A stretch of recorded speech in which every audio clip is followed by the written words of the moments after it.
Welcome to Sri Sri institute from Vizianagaram. Sri Sri institute విజయనగరంలో June 11న batch start అయ్యింది. Telugu medium batch, English medium batch రెండు బ్యాచ్లు కూడా ప్రారంభమయ్యాయి. అదేవిధంగా ఈ ఇన్స్టిట్యూట్ యొక్క ప్రత్యేకతలు డైలీ టెస్టు, అదేవిధంగా వీక్లీ సిలబస్ పైన ప్రతి ఆదివారం మధ్యాహ్నం 2 నుంచి 4:30 వరకు గ్రాండ్ టెస్ట్ కూడా నిర్వహించడం జరుగుతుంది. అదేవిధంగా వెనుకబడిన విద్యార్థులు ప్రత్యేక ఫోకస్ పెడుతూ అర్థమెటిక్ రీజనింగ్ కూడా బోధించడం జరుగుతుంది శ్రీశ్రీ ఇన్స్టిట్యూట్ విజయనగరం. అదేవిధంగా జనరల్ స్టడీస్ కూడా ఒక నాణ్యమైన విద్య, అద్భుతమైన ఫ్యాకల్టీతే జనరల్ స్టడీస్ కూడా మంచి బోధన అందించడం జరుగుతుంది మన శ్రీశ్రీ ఇన్స్టిట్యూట్ విజయనగరం. అయితే ప్రధానంగా టుడే కరెంట్ అఫైర్స్లో భాగంగా రాష్ట్రీయ అంశాలు, జాతీయ అంశాలు, అంతర్జాతీయ అంశాలు, క్రీడా విశేషాలు, అదేవిధంగా సైన్స్ అండ్ టెక్నాలజీ ఈరోజు వచ్చిన వర్తమాన అంశాలపై మనం ఒకసారి చర్చిద్దాం. మనకి నరేంద్ర మోడీ విదేశ పర్యటనలో నరేంద్ర మోడీ సెంచరీని రావడం జరిగింది. అసలు నరేంద్ర మోడీ గారు భారతదేశానికి మొట్టమొదటిసారిగా ప్రధానమంత్రి పదవి ఎప్పుడు చేపట్టారు? నరేంద్ర మోడీ గారు 2014 చూసుకోవాలి. ఇక్కడ ప్రధానంగా 2014 మే 26న భారతదేశానికి ప్రధానమంత్రి పదవిగా చేపట్టారు. నరేంద్ర మోడీ గారు భారతదేశానికి ప్రధానమంత్రి కాకముందు గుజరాత్ రాష్ట్రానికి ముఖ్యమంత్రిగా పనిచేయడం జరిగింది 2001 నుంచి.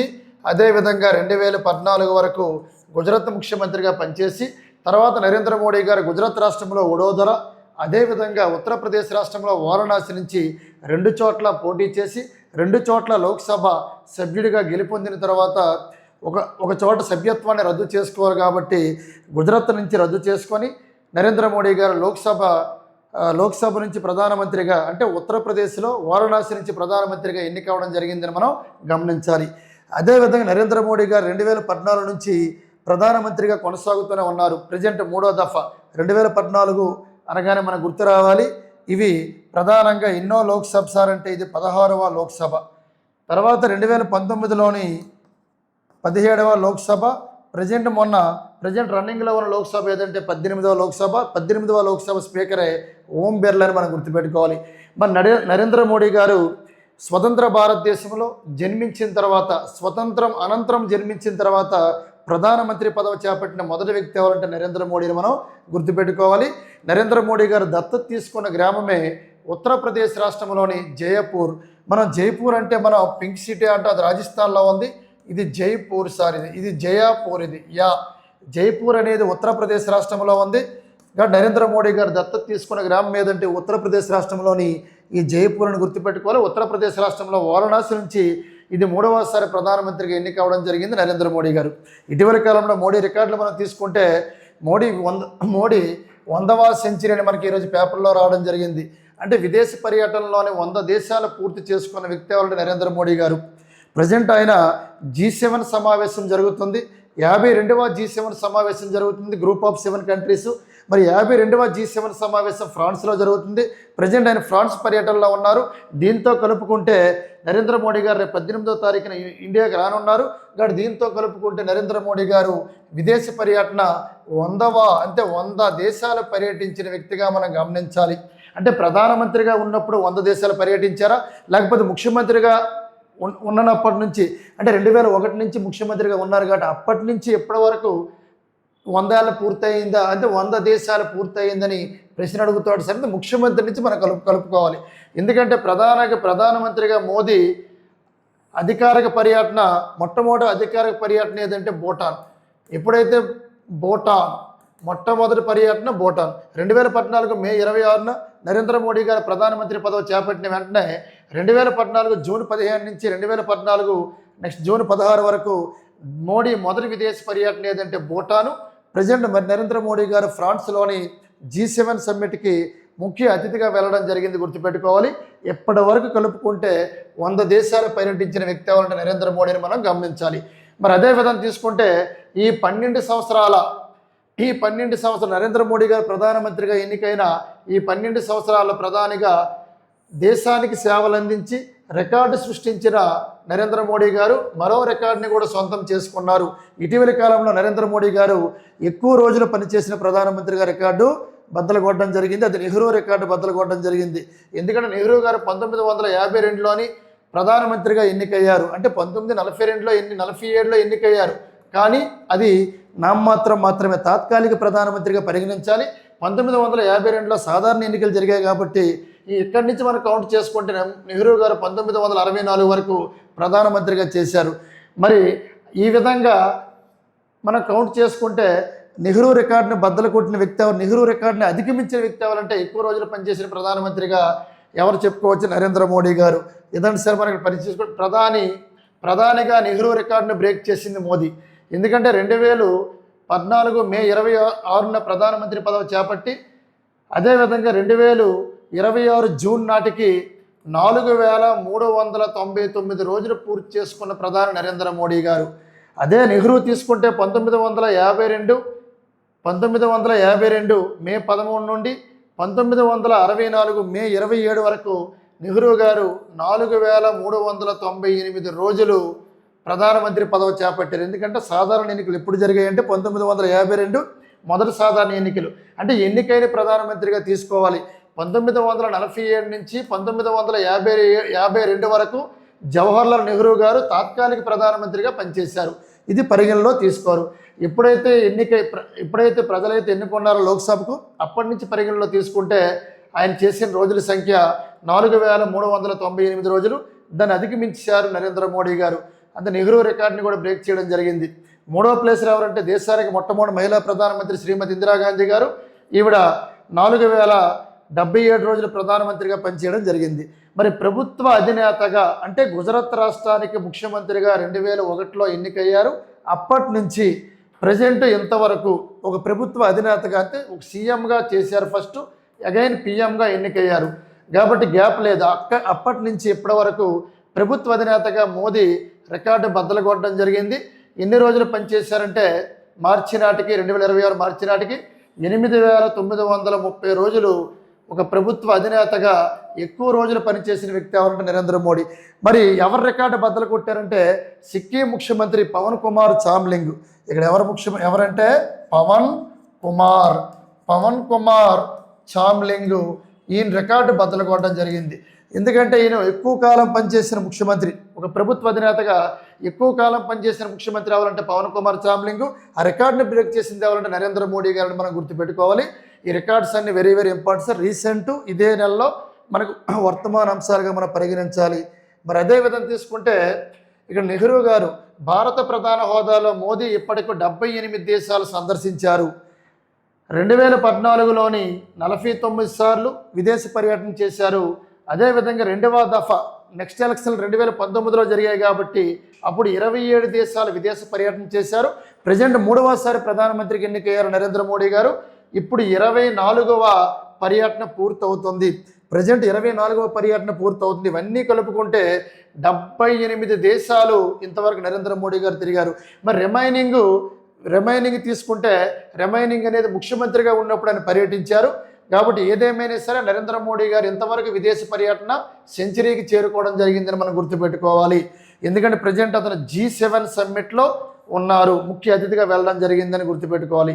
అదేవిధంగా తీసుకుంటే మోడీ అనగానే మనకి జై జవాన్ జై కిసాన్ నినాదాన్ని ఇచ్చింది లాల్ బహదూర్ శాస్త్రి అయితే, జై జవాన్ జై కిసాన్ జై విజ్ఞాన్ అటల్ బిహారీ వాజ్పేయి, జై జవాన్ జై కిసాన్ జై విజ్ఞాన్ జై అనుసంధాన్ అని నినాదాన్ని ఇచ్చింది ఎవరు? నరేంద్ర మోడీ గారు. బేటీ బచావో బేటీ పడావో అని నినాదాన్ని ఇచ్చింది ఎవరంటే నరేంద్ర మోడీ గారు. గుర్తుపెట్టుకోవాలి. మనకి 2016లో ప్రధానంగా నల్లధనం పెద్ద నోట్ల రద్దు జరిగింది. ఆ రద్దు చేసిన వ్యక్తి, ఆ రద్దు చేయడం ఎవరి కాలంలో జరిగింది, ఏ ప్రధానమంత్రి కాలంలో జరిగిందంటే పెద్ద నోట్ల రద్దు నరేంద్ర మోడీ కాలం అని గుర్తుపెట్టుకోవాలి. 2016.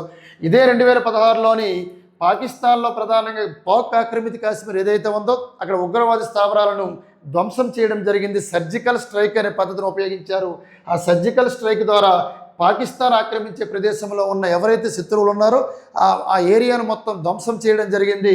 గుర్తుపెట్టుకోవాలి. 2016లో సర్జికల్ స్ట్రైక్ని విధించారు. 2016లో పెద్ద నోట్లు రద్దు చేశారు. అదేవిధంగా తీసుకుంటే ప్రధానంగా ఈయన స్వతంత్ర అనంతరం జన్మించి ప్రధానమంత్రి అయిన తొలి వ్యక్తిగా రికార్డుకి ఎక్కడం జరిగింది నరేంద్ర మోడీ గారు. మరి అదేవిధంగా తీసుకుంటే ప్రపంచంలో ఎక్కువ అవార్డులు తీసుకున్న వ్యక్తి కూడా మనం పరిగణించుకోవచ్చు. ఎందుకంటే విదేశీ పర్యటనలో ఆ దేశం యొక్క అత్యున్నతమైన పౌర పురస్కారాలు పొందిన వ్యక్తి కూడా నరేంద్ర మోడీ అని మనం గమనించాలి. మరి అదేవిధంగా నరేంద్ర మోడీ గారు ముఖ్యమంత్రి నుంచి ప్రధానమంత్రిగా ఎన్నికైన ఎన్నో వ్యక్తి అంటే 6వ వ్యక్తిని గమనించాలి సార్. సీఎం నుంచి ఇంతవరకు ప్రధానమంత్రులు మొత్తం మనకు ప్రధానంగా తీసుకుంటే ఇతర 15వ ప్రధానమంత్రి లిస్టు పరంగా 15వ ప్రధానమంత్రి ఎలా చెప్తాం సార్ అంటే తాత్కాలిక ప్రధానమంత్రి కలుపుకుంటే జనరల్గా అయితే 14 మంది. ఎందుకంటే గుల్జారీలాల్ నందా నెహ్రూ చనిపోయిన తర్వాత గుల్జారీలాల్ నందా తాత్కాలిక ప్రధానమంత్రిగా పనిచేయడం జరిగింది. అందుకే తాత్కాలిక ప్రధానమంత్రి తీసిస్తే ఇతను 14వ వ్యక్తి, అతన్ని కలుపుకుంటే 15వ వ్యక్తి, అంటే ఇతను 15వ ప్రధానమంత్రిగా గమనించాలి. తాత్కాలిక ప్రధానమంత్రి కలుపుకుంటే 15, తాత్కాలిక ప్రధానమంత్రి తీసివేస్తే 14 అని గుర్తుపెట్టుకోవాలి. మరి అదేవిధంగా నరేంద్ర మోడీ గారు ముఖ్యమంత్రి నుంచి ప్రధానమంత్రిగా ఎన్నికైన 6వ వ్యక్తి అని గుర్తుపెట్టుకోవాలి. Very very important. Beti Bachao Beti Badhao నినాదాన్ని కూడా ఇవ్వడం జరిగింది. నా దేశము, నా ప్రజలు, నా ప్రభుత్వం నినాదాన్ని ఇచ్చింది ఎవరంటే ఈ నరేంద్ర మోడీ గారిని మనం గుర్తుపెట్టుకోవాలి. ఇతను ప్రధానంగా టుడే అంశాల్లో ప్రధానంగా ఈరోజు వార్తల్లో మాట్లాడుకుంటే విదేశీ పర్యటనలో మోదీ సెంచరీ, ప్రధానమంత్రిగా మోదీ తొలి అధికార పర్యటన భూటాన్ని గుర్తుపెట్టుకోవాలి. భారత ప్రధాన హోదాల మోదీ ఇప్పటి వరకు 78 దేశాలు సందర్శించారు. మిగిలినవన్నీ కూడా ముఖ్యమంత్రిగా ఉన్నప్పుడు సందర్శించడం జరిగిందని మనం గుర్తుపెట్టుకోవాలి సార్. ఇది ప్రధానంగా టుడే అంశాల్లో అంతర్జాతీయ అంశంగా మనం పరిగణించాలి. నెక్స్ట్ మనం మాట్లాడుకుంటే దీని తర్వాత ఇది ఆల్రెడీ నెక్స్ట్ మనం మాట్లాడుకుంటే ఎట్టకేలకు అమెరికా ఇరాన్ ఒప్పందం. జనరల్గా అమెరికా అధ్యక్షుడు ఎవరంటే డొనాల్డ్ ట్రంప్. అమెరికా 47వ అధ్యక్షుడు ఎవరు సార్ అంటే డొనాల్డ్ ట్రంప్. అమెరికా మొట్టమొదటి అధ్యక్షుడు ఎవరంటే జార్జ్ వాషింగ్టన్. గుర్తుపెట్టుకోవాలి. డొనాల్డ్ ట్రంప్ అనే వ్యక్తి అమెరికాకి 47వ అధ్యక్షుడు. 46వ అధ్యక్షుడు ఎవరంటే జో బైడెన్. 47వ అధ్యక్షుడు ఎవరంటే డొనాల్డ్ ట్రంప్. మరి అమెరికా అధ్యక్షుడి పదవీ కాలం 4 ఏళ్ళు. మరి అమెరికా అధ్యక్షుడి యొక్క నివసించే భవనమే వైట్ హౌస్.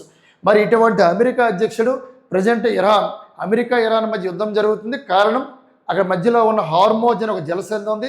మరి ఆ జలసంధి పైన, ఆ జలసంధి నుంచి షిప్స్ అనేవి ప్రపంచంలో అనేక దేశాలకి ఇంపోర్ట్ చేయడం జరుగుతుంది. ఎగుమతులు దిగుమతులు అనేవి జరుగుతాయి. మరి ఎప్పుడైతే ఇంపోర్ట్ జరుగుతుందో మరి ప్రధానంగా హార్మోజ్ జలసంధి ఇంతవరకు దిగ్బంధించారు. ఆ దిగ్బంధించింది ఎవరంటే అమెరికా. మరి ఇటువంటి అమెరికా అనేది ఎవరికి సపోర్ట్ చేసిందంటే ఇజ్రాయెల్కి సపోర్ట్ చేసింది. మరి అమెరికా ఇజ్రాయెల్ ఒకవైపు ఉంటే ఇటువైపు ఇరాను ఒకవైపు ఉండడం జరిగింది. అందుకే చమురు ధర కావచ్చు, లేదా గ్యాస్ ధర కావచ్చు, నిత్యావసర వస్తువులన్నీ కూడా ఈ మధ్యన పెరగడం జరిగింది. ఈ రోజున ట్రంప్ ప్రకటించడం జరిగింది. ఎట్టకేలకు ఒక శుభవార్తని ఈరోజు పేపర్లో రావడం జరిగింది. ఏంటి సార్ అంటే చూడండి, అమెరికా ఇరాన్ ఒప్పందం వెరీ వెరీ ఇంపార్టెంట్. 19న స్విట్జర్లాండ్లోని సంతకాలు చేయనున్న 2 దేశాలు. 19న స్విట్జర్లాండ్లో సంతకాలు చేయనున్న 2 దేశాలు. స్విట్జర్లాండ్ యొక్క రాజధాని బెర్న్. గట్ ఈ నెల 19న 2026 19వ తారీఖున ఈ 2 దేశాల మధ్య ఒక ఒప్పందం జరగనుంది. అంటే అమెరికా ఒక అడుగు వెనక్కి వేయడం జరిగింది. రెండోది గమనించాలి, వెంటనే తెరుచుకోనున్న హార్మోజ్ జలసంధి. ఎప్పుడైతే హార్మోజ్ అనే జలసంధి తెరుచుకుంటుందో ప్రపంచంలో మిగతా దేశాలకి ఆ జలసంధి నుంచి షిప్స్ అనేవి బయలుదేరి ట్రాన్స్పోర్ట్ సిస్టమ్ అనేది కొనసాగుతుంది. ప్రతిదీ కూడా గ్యాస్ కావచ్చు, లేకపోతే చమురు కావచ్చు, పెట్రోల్ కావచ్చు, ప్రతిదీ కూడా డెలివరీ అనేది అతి వేగంగా జరుగుద్ది. కాబట్టి హార్మోజ్ జలసంధి కూడా తెరుచుకొని ఉన్నది. అదేవిధంగా టోల్ లేకుండా నౌకల అనుమతి, ఎటువంటి ఫీజు లేకుండా, ఎటువంటి టోల్ ఫీజు తీసుకోకుండా నౌకలను కూడా అనుమతి చేయనున్నారు. ఇరాన్ ఆధ్వర్యంలో హార్మోజ్ తెరవడం, దీనికి అంగీకరించడం గొప్పే. ఎందుకంటే ట్రంప్ అనేవాడు ఖచ్చితంగా హార్మోజ్ జలసంధి నా అండర్లో ఉంటుంది, ఖచ్చితంగా నా అండర్లో ఉంటుంది, అది మొత్తం నా ఆధీనంలో ఉంటుంది, ఇరాన్ కూడా నా ఆధీనంలో ఉంటుందని ఇంతకుముందు చెప్పడం జరిగింది. పూర్తి స్థాయిలో ఆ హార్మోజ్ అనేది మా పరిధిలో ఉంటుంది అని ఎన్నోసార్లు స్టేట్మెంట్ ఇవ్వడం జరిగింది. ఇప్పుడు ఆయన చర్చలకు వచ్చిన తర్వాత మళ్ళీ ఇరాన్ ఆధ్వర్యంలోనే హార్మోజు తెరవడం జరుగుతుంది ఆయన స్టేట్మెంట్ ఇవ్వడం జరిగింది. మరి ఇరాన్ చమురు ఏవైతే విక్రయాలు అనుమతి, ఇక్కడి నుంచి చమురు అనేది ప్రపంచంలో అన్ని దేశాలకు కూడా ఈ 19న ఎప్పుడైతే స్విట్జర్లాండ్లో సంతకాలు పెడతారో అప్పుడు డైరెక్ట్గా షిప్స్ అనేవి బయలుదేరుతాయి ప్రతి దేశానికి. ఎందుకంటే శాంతియుత ఒప్పందం అనేది ఈ 2 దేశాల మధ్య జరిగింది. ఎక్కడ జరిగిందని అడుగుతారు, గుర్తుపెట్టుకోవాల్సిన అవసరం ఉంది. ఎందుకంటే ఎట్టకేలకు అమెరికా ఇరాన్ మధ్య ఒప్పందం హార్మోజ్ జలసంధి తెరుచుకొని ఉన్నది. ఈ ఒప్పందం ఎక్కడ జరగనున్నది అడుగుతాడు, స్విట్జర్లాండ్ దేశంలో. ఎందుకంటే ఇంతకుముందు పాకిస్తాన్లో జరిగింది. పాకిస్తాన్ ప్రధానమంత్రి షహబాజ్ షరీఫ్ పాకిస్తాన్లో జరిగింది కానీ అది విఫలమైంది.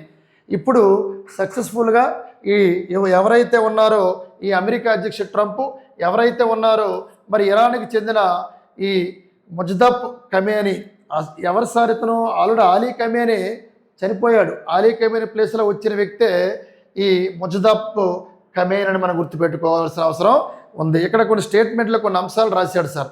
30 రోజుల్లో ఇరాన్ పోర్టల్ దిగ్బంధాన్ని అమెరికా ఎత్తివేయాలి, కండిషన్ నెంబర్ 1 చూడండి ఇక్కడ. నెక్స్ట్ 1, ఇరాన్ చుట్టుపక్కల అమెరికా బలగాలు మోహరింపు ఉపసంహరించుకోవాలంటే పూర్తిగా ఏదైతే హార్మోజ్ జలసంధి ఉందో అక్కడ చుట్టూ రక్షణ బలగాలు అమెరికా ఉన్నాయి, వాళ్ళు బ్యాక్ వెళ్ళిపోవాలని చెప్పడం జరుగుతుంది. ఇరాన్ ఆధ్వర్యంలో హార్మోజ్ని తెరవడం, ఇరాన్ చముర విక్రయాలను అనుమతించడం, $300 బిలియన్ల ఇరాన్ పునర్నిర్మాణ ప్రక్రియ జరుగుతుంది. కాబట్టి ఇవన్నీ కూడా ఈ పశ్చిమాసియాలోని అదనంగా బలగాలు ఎక్కడైతే ఉన్నాయో ఈ హార్మోజ్ జలసంధి చుట్టూ ఆ బలగాలన్నీ కూడా వెనక్కి వెళ్ళిపోవాలని ఇక్కడ 19న స్విట్జర్లాండ్లో సంతకాలు చేయనున్నాయి. గుర్తుపెట్టుకోవాలి, అమెరికా ఇరాన్ మధ్య ఒప్పందం జరిగింది. Very very important. ఇది ఇంటర్నేషనల్ అంశంగా మనం పరిగణించాలి.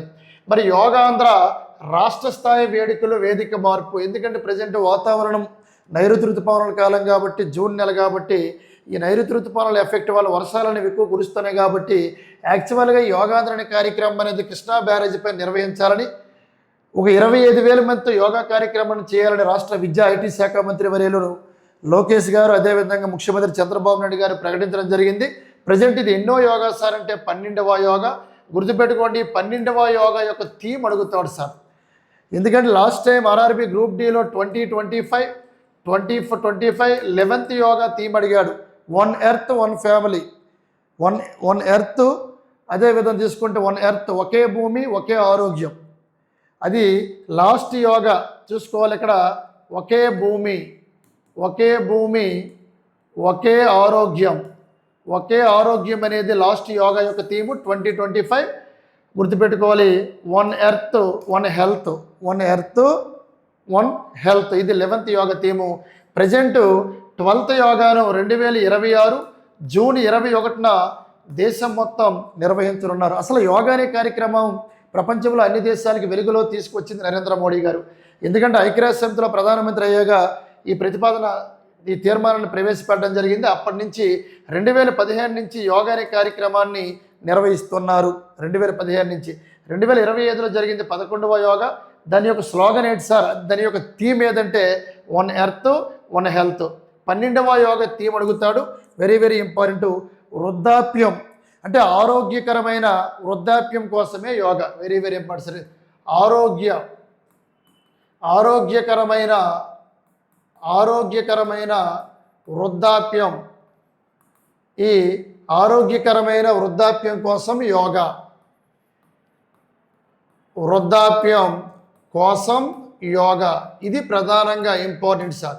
ఎందుకంటే ఎప్పుడైతే మనం ఎంగేజ్లో ఉన్నామో, ఎప్పటి నుంచి యోగా అనే కార్యక్రమం చేపడితే ఏజ్ పెరిగిన తర్వాత ఒక 40 ఇయర్స్ 50 ఇయర్స్ దాటిన తర్వాత మనం హెల్తీగా ఉండాలంటే మనం ఎప్పటి నుంచే యోగా చేయాలని మనకి కేంద్ర ప్రభుత్వం ఈ థీమ్ని ప్రతిపాదించడం జరిగింది. ఆరోగ్యకరమైన వృద్ధాప్యం కోసమే యోగాని మనం గుర్తుపెట్టుకోవాలి. ఇది 12th యోగా యొక్క థీమ్ అని గమనించాలి. మరి అదేవిధంగా 2026 జూన్ 21న అంతర్జాతీయ యోగా దినోత్సవంగా నిర్వహించనున్నారు. విజయవాడలోని ఎక్కడ సార్ అంటే ఇందిరాగాంధీ మున్సిపల్ స్టేడియంలోని ఈ యోగా కార్యక్రమాన్ని నిర్వహించనున్నారు. యాక్చువల్గా కృష్ణా బ్యారేజ్ అన్నారు, ఇప్పుడు ప్రజెంట్ వర్షాల కారణంగా మార్చడం జరిగిందని మనం గమనించాలి. జూన్ 21 ఎందుకు సార్ యోగా దినోత్సవంగా ప్రకటించారంటే పగటిపూట సమయం ఎక్కువ కాబట్టి జూన్ 21న అంతర్జాతీయ యోగా దినోత్సవంగా నిర్వహించడం జరుగుతుంది. నరేంద్ర మోడీ ప్రతిపాదన మేరకని మనం గుర్తుపెట్టుకోవాలి. ప్రపంచంలో అన్ని దేశాలు కూడా ఈ కార్యక్రమాన్ని సెలబ్రేషన్ చేసుకోవడం జరుగుతుంది. ఇది ప్రధానంగా రాష్ట్రీయ అంశాల్లో ప్రధాన అంశంగా భావించాలి. నెక్స్ట్ మనం మాట్లాడుకుంటే దీని తర్వాత క్రూజ్. ఇప్పుడు ప్రధానం తీసుకుంటే క్షిపణుల గురించి సైన్స్ అండ్ టెక్నాలజీలో ఒక భాగంగా మనం మాట్లాడుకుంటే క్రూజ్ క్షిపణి పరీక్ష విజయవంతం. వాడు అడుగుతాడు, 4 స్టేట్మెంట్లు ఇస్తాడు సార్. ఈ క్రింద వాళ్ళ క్రూజ్ క్షిపణి గురించి సరికాని వాక్యాన్ని గుర్తించండి అంటాడు. మరి క్షిపణి యొక్క ప్రధాన ఉద్దేశం ఏంటి? ఇది ఏ విధంగా గగనతలంలో ఉన్న విమానాలను ఎదుర్కొంటుంది, లేకపోతే ఈ రక్షణ రంగంలో ఏ విధంగా ఉపయోగపడుతుంది అనేది దీని యొక్క ప్రధాన ఉద్దేశం. ఇది జనరల్గా భూతల కక్షలపై ఏదైతే భూతల కక్ష భూమి యొక్క ఉపరితలంపై ఏదైతే కక్షలు ఉన్నాయో ఈ భూతల కక్షలపై దాడి చేసి దీర్ఘశ్రేణి క్రూజ్ పరీక్షను రక్షణ పరిశోధన అభివృద్ధి సంస్థ అంటే డిఆర్డిఓ అని గుర్తుపెట్టుకోవాలి. భూతల కక్షలపై దాడి చేసి దీర్ఘశ్రేణి క్రూజ్ క్రూజ్ పరీక్షను రక్షణ పరిశోధన అభివృద్ధి సంస్థ విజయవంతంగా నిర్వహించింది. అదే సార్ ఇక్కడ ఇచ్చారు, DRDO అని ఇవ్వడం జరిగింది. కాబట్టి ఇది ప్రధానంగా ఎక్కడ సార్ దీన్ని ప్రయోగించారు? ఈ క్రూజ్ క్షిపణి అనేది ఒడిస్సా, ప్రధానంగా ఒడిస్సాలోని ఈ ఒడిస్సా తీర ప్రాంతం పేరే ప్రధానంగా మనం గుర్తుపెట్టుకోవాలి. ఇది కోస్టల్ ఏరియా. ఈ ఒడిస్సా తీర ప్రాంతంలోని దీన్ని నిన్న విజయవంతంగా ప్రయోగించడం జరిగింది. జనరల్గా APJ అబ్దుల్ కలాం దీవి నుంచి దీన్ని ప్రయోగించారు. APJ అబ్దుల్ కలాం దీవి నుంచి దీన్ని ప్రయోగించారు. ఇతన్నే మన మిస్సైల్ మ్యాన్ ఆఫ్ ఇండియా అంటారు. APJ అబ్దుల్ కలాం గుర్తుపెట్టుకోవాలి. రాజకీయ నేపథ్యం లేకుండా రాష్ట్రపతి అయిన వ్యక్తి అవ్వాలంటే APJ అబ్దుల్ కలాం. ఇతనికి జనరల్గా ఒక పద్మశ్రీ తప్ప మిగతా అన్ని అవార్డులు వచ్చేసారు. భారతదేశంలో అత్యున్నతమైన పౌర పురస్కారాలు భారతరత్న, పద్మభూషణ APSC ఇక్కడ క్వశ్చన్ అది. ఈ క్రింది వల్ల APJ అబ్దుల్ కలాంకి ఏ అవార్డు రాలేదు అడిగాడు, పద్మశ్రీ రాలేదు, రిమైనింగ్ అన్ని అవార్డులు రావడం జరిగింది. ఇతన్నే మిస్సైల్ మ్యాన్ ఆఫ్ ఇండియా అంటారు. మరి ఇతని పేరుతో ప్రధానంగా ఈ ఒడిస్సా తీరం, ఏదైతే ఒడిస్సా తీరం ఉంది కోస్టల్ ఏరియా, అక్కడ ఆ చెరువులోని సమీపంలోని APJ అబ్దుల్ కలాం దీవి నుంచి దీన్ని ప్రయోగించారు. అది దీని ప్రధాన ఉద్దేశాలు అడుగుతాడు. ఏంటి సార్? ఒకసారి గమనిస్తే దేశ క్షిపణి సామర్థ్యంలో ఇదొక మైలురాయి. చూడండి సరి పాయింట్. దేశ క్షిపణి సామర్థ్యంలో ఇదొక మైలురాయి.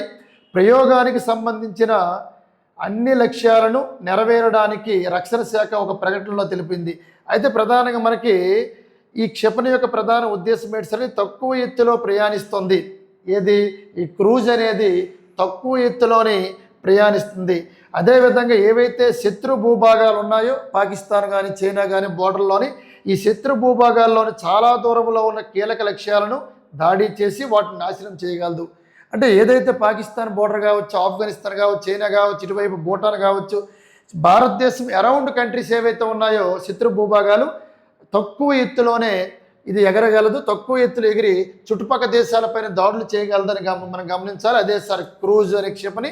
దీన్ని ఎక్కడ ప్రయోగించారు అడుగుతాడు.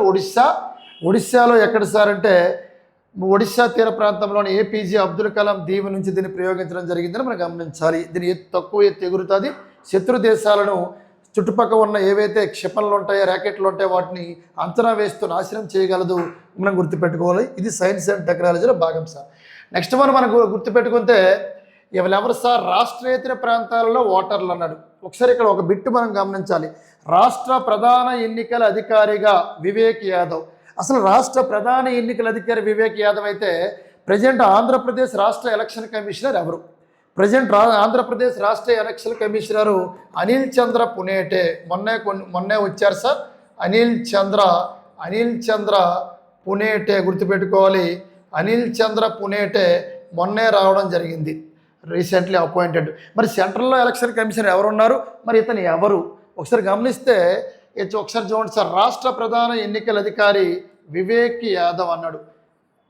కొంతమంది కన్ఫ్యూజ్ అవుతారు. ఇతను ఎందుకంటే ప్రజెంట్ జనాభా లెక్కలు జరుగుతున్నాయి. 2027 జనాభా లెక్కలు జరుగుతున్నాయి కాబట్టి జనాభా లెక్కలకు ప్రధానంగా ఆ జనాభా లెక్కలకు ప్రధాన అధికారిగా ఇతను నియమించారు. సెంట్రల్ గవర్నమెంట్ నియమించింది దీన్ని చూసుకోండి. రాష్ట్ర ఓటర్ల కోసం ఆన్లైన్ సదుపాయాన్ని కూడా అందుబాటులో ఉంచామని రాష్ట్ర ప్రధాన ఎన్నికల అధికారి వివేక్ యాదవ్ చెప్పడం జరిగింది. కానీ ఆంధ్రప్రదేశ్ రాష్ట్ర ఎన్నికల కమిషనర్ ఎవరంటే అనిల్ చంద్ర పునేట్ అని గుర్తుపెట్టుకో. అలా కాకుండా ప్రజెంట్ ఆంధ్రప్రదేశ్ రాష్ట్రానికి కేంద్ర ప్రభుత్వం ఈ ఎన్నికల లెక్కింపు జరుగుతుంది కాబట్టి ఈ ఓటర్ల లెక్కింపు కోసం ఆంధ్రప్రదేశ్ రాష్ట్రానికి ఒక ప్రధాన ఎన్నికల అధికారిని నియమించారు. అతనే రాష్ట్ర ప్రధాన ఎన్నికల అధికారి. అతని పేరే వివేక్ యాదవ్ అని గుర్తుపెట్టుకోవాలి. మరి ఇప్పుడు సెంట్రల్లో తీసుకుంటే ఎలా గుర్తుపెట్టుకోవాలి సార్ అంటే క్రికెటర్ మహమ్మద్ సిరాజ్ అని గుర్తుపెట్టుకోండి. సిరాజ్లో సి అనే అక్షరం ఉంది. సిరాజ్లో మళ్ళీ సీని తీసుకోండి సార్. సిరాజ్లో రా తీసుకుంటే, సిరాజ్లో జా తీసుకుంటే. ఇప్పుడు ప్రజెంట్ భారతదేశానికి 26వ ప్రధాన ఎన్నికల కమిషనర్ ఎవరు? ప్రజెంట్ లైవ్లో ఉన్న వ్యక్తి ఎవరంటే జ్ఞానేష్ కుమార్. గుర్తుపెట్టుకో, జ్ఞానేష్ కుమార్. మరి ఈ జ్ఞానేష్ కుమార్ అనే వ్యక్తి ప్రజెంట్ సెంట్రల్లో ఎలక్షన్ కమిషనర్గా ఉన్నారు. ఈ జ్ఞానేష్ కుమార్ అని మనం గుర్తుపెట్టుకోవాలి. ఎవరు సార్ అంటే జ్ఞానేష్ కుమార్. మరి అదేవిధంగా భారతదేశానికి 25వ ప్రధాన ఎన్నికల కమిషనర్ ఎవరంటే రాజీవ్ కుమార్. రాజీవ్ కుమార్ మొన్న ఇది పదవి అయిపోయింది, జ్ఞానేష్ కుమార్ రావడం జరిగిందని మనం గుర్తుపెట్టుకోవాలి. జ్ఞానేష్ కుమార్ రీసెంట్గా రావడం జరిగింది, గుర్తుపెట్టుకోండి సార్. నెక్స్ట్ భారతదేశానికి 24వ ప్రధాన ఎన్నికల కమిషనర్ ఎవరు సార్ అడుగుతాడు. ఇక్కడ 23వ ప్రధాన ఎన్నికల కమిషనర్ సునీల్ అరోరా. ఇతని పేరు సుశీల్ చంద్ర. ఇది మన డిఎస్సిలో అడగడం జరిగింది సార్, ఆర్డర్లో పెట్టమన్నాడు. ఈ క్రింది వాళ్ళలో ప్రధాన ఎన్నికల కమిషనర్ను అంటే కేంద్ర ప్రధాన ఎన్నికల కమిషనర్లను వరుస క్రమంలో పేర్చండి అంటే చివరి నుంచి నలుగురు అడిగాడు సార్. ప్రజెంట్ భారతదేశానికి 26వ ప్రధాన ఎన్నికల కమిషనర్ జ్ఞానేష్ కుమార్, 25వ ప్రధాన ఎన్నికల కమిషనర్ రాజీవ్ కుమార్, 24వ ప్రధాన ఎన్నికల కమిషనర్ సుశీల్ చంద్ర, మరి 23వ ప్రధాన ఎన్నికల కమిషనర్ సునీల్ అరోరా. ఏం పేరు సార్ అంటే సునీల్ అరోరా అని మనం గుర్తుపెట్టుకోవాలి. ఇది కోడు క్రికెటర్ మహమ్మద్ సిరాజ్. మరి భారతదేశానికి మొట్టమొదటి ప్రధాన ఎన్నికల కమిషనర్ సుకుమార్ సేన్, గుర్తుపెట్టుకో. భారతదేశానికి మొట్టమొదటి ప్రధాన ఎన్నికల కమిషనర్ సుకుమార్ సేన్ మనం గుర్తుపెట్టుకోవాలి. ఇప్పుడు ప్రజెంట్ రాష్ట్ర ఎన్నికల కమిషనర్ ఆంధ్రప్రదేశ్కి అనిల్ చంద్ర పునేటే, ఇది గుర్తుపెట్టుకో. ప్రజెంట్ ఆంధ్రప్రదేశ్ రాష్ట్రానికి ప్రధాన ఎన్నికల అధికారి ఎవరంటే వివేక్ యాదవ్. ప్రజెంట్ జనాభా లెక్కలు జరుగుతున్నాయి. 2027 జనాభా లెక్కలు తీసుకుంటే ఈ జనాభా లెక్కలకు బ్రాండ్ అంబాసిడర్ ఎవరంటే సుదర్శన్ పట్నాయక్, సాహిత్యక శిల్పి, ఒడిశా రాష్ట్రం మనం గుర్తుపెట్టుకోవాలి. ఇవి ప్రధానంగా మనకి వాడు గుర్తుపెట్టుకో. సెంట్రల్లో ఒకే ఒక ప్రధాన ఎన్నికల కమిషనర్ ఉంటారు. ఈయనతో పాటు 2 ఎన్నికల కమిషనర్లు ఉంటారు. ఇది అడుగుతాడు. కేంద్రంలో ఒక ప్రధాన ఎన్నికల కమిషనరు, ఆయనతో పాటు 2 ఎన్నికల కమిషనర్లు ఉంటారు. ప్రధాన ఎన్నికల కమిషనర్ జ్ఞానేష్ కుమార్. మరి 2 ఎన్నికల కమిషన్లు ఎవరు సార్ అడుగుతాడు, వాళ్ళ పేరు కూడా నువ్వు గుర్తుపెట్టుకోవాలి. చాలా చాలా చాలా ఇంపార్టెంట్. వాళ్ళిద్దరిలోని ఒకళ్ళ పేరు వివేక్ జోషి, ఇంకోళ్ళ పేరు సుఖ్బీర్ సింగ్ సంధు. భారతదేశంలో కేంద్రంలో ఒక ప్రధాన ఎన్నికల కమిషనర్తో పాటు 2 ఎన్నికల కమిషన్లు ఉంటారు. ప్రధాన ఎన్నికల కమిషనర్ జ్ఞానేష్ కుమార్, మరి ఎన్నికల కమిషనర్లు 2 ఉన్నారు. ఇప్పుడే చెప్పాం వాళ్ళిద్దరి పేర్లు కూడా సుఖ్బీర్ సింగ్ సంధు, వివేక్ జోషి అని. ఇవన్నీ కూడా కరెంట్ డేటా, రీసెంట్ అప్డేట్ మొత్తం చెప్పడం జరిగింది. ఒకసారి ఇవి మనం గమనించాలి. నెక్స్ట్ మనం మాట్లాడుకుంటే నారా చంద్రబాబు నాయుడు గారు ప్రజెంట్ సింగపూర్ పర్యటనలో ఉన్నారు. మరి ఈయన ఒప్పందాలు, అగ్రిమెంట్స్ అనేది ఈరోజు మనకి ప్రధానంగా జాతీయ అంశాల్లో ఈ అంశం చెప్పుకోవచ్చు. ప్రధానంగా సింగపూర్ ప్రధాని ఎవరు సార్ అంటే లారెన్స్ వాంగ్. మనకి డాన్స్ మాస్టర్ పేరు ఇక్కడ రాఘవ లారెన్స్ కాబట్టి లారెన్స్ వాంగ్ గుర్తుపెట్టుకోండి. సింగపూర్ ప్రైమ్ మినిస్టర్గా ఉన్నారు. ఆయనతో ప్రధానంగా ఎందుకు సారి ఒప్పందాలంటే ప్రజెంట్ ఆంధ్రప్రదేశ్ రాష్ట్రానికి గూగుల్ డేటా సెంటర్ అనేది వచ్చింది. అదేవిధంగా రిలయన్స్ అనేది తీసుకురావడం జరిగింది కాబట్టి రిలయన్స్ డేటా సెంటర్ కూడా తీసుకురావడం జరిగింది. మరి దీంతో పాటు సింగపూర్లో ప్రధానంగా కొన్ని ఒప్పందాలు పెట్టుకోవడం జరిగింది మన ముఖ్యమంత్రి చంద్రబాబు నాయుడు గారు. డిజిటల్ గవర్నెన్స్లో గూగుల్ భాగస్వామ్యం విస్తరణకు ఈ ప్రతిపాదన జరిగింది. మరి సింగపూర్ ప్రధాని లారెన్స్ వాంగ్తో ముఖ్యమంత్రి చంద్రబాబు నాయుడు గారు ప్రధానంగా అక్కడి నుంచి ఇన్వెస్ట్మెంట్స్ ఏవైతే పెడతారో ఆ ఇన్వెస్ట్మెంట్స్ అంటే పెట్టుబడులు సింగపూర్ భారత హైకమిషను శిల్పక్ అంబోలేతో చంద్రబాబు భేటీ. ఇవన్నీ దేనికి సార్ అంటే అక్కడి నుంచి ఎలక్ట్రానిక్స్ కావచ్చు, సెమీ కండక్టర్లు కావచ్చు, క్వాంటమ్ టెక్నాలజీ కావచ్చు, అక్కడి నుంచి మన ఆంధ్రప్రదేశ్ రాష్ట్రానికి మీరు పెట్టుబడులు పెట్టాలని ఈ సెమీ కండక్టర్ల తయారీలో తోడ్పడండి అని సింగపూర్ ప్రధానికి చంద్రబాబు నాయుడు గారు ప్రధాన ఎజెండా ఇది సార్. సెమీ కండక్టర్ల తయారీకి తోడ్పడండి, ఆంధ్రప్రదేశానికి రండి, ఇన్వెస్ట్మెంట్ పెట్టండి అని చంద్రబాబు నాయుడు గారు సింగపూర్ ప్రైమ్ మినిస్టర్తో మీట్ అవ్వడం జరిగింది. ఆయన పేరే లారెన్స్ వాంగ్ అని మనం గుర్తుపెట్టుకోవాలి. ఇది జాతీయ అంశంగా పరిగణించాలి సార్. నెక్స్ట్ మనం మాట్లాడుకుంటే ఇక్కడ చూడండి, ఇది మనకి హిస్టరీలో ప్రధాన అంశంగా ఒక కరెంట్ అఫైర్స్లో హిస్టరీలోని ఒక సింధు నాగరికత టైంలోని ఒక వెలుగులోకి వచ్చిన ఒక అంశాన్ని మనం పరిగణలో తీసుకుంటే మొహంజదారో డాన్సింగ్ గర్ల్ అనే ఒక ఇమేజ్ బయటపడింది. గుర్తుపెట్టుకోవాలి. నిన్న మనం చాళుక్యుల గురించి మాట్లాడే హిస్టరీలో ఎక్కడ ఏ శాస్త్రం వెలుగులోకి వచ్చిందని ఈరోజు మొహంజదారో అనేది వెలుగులోకి రావడం జరిగింది. సింధు నాగరికత కాలం నాటి భావిస్తున్న దిగంబర నృత్యకారిణి కాంస్య విగ్రహం చూడు, ఇది కాంస్య విగ్రహం డాన్సింగ్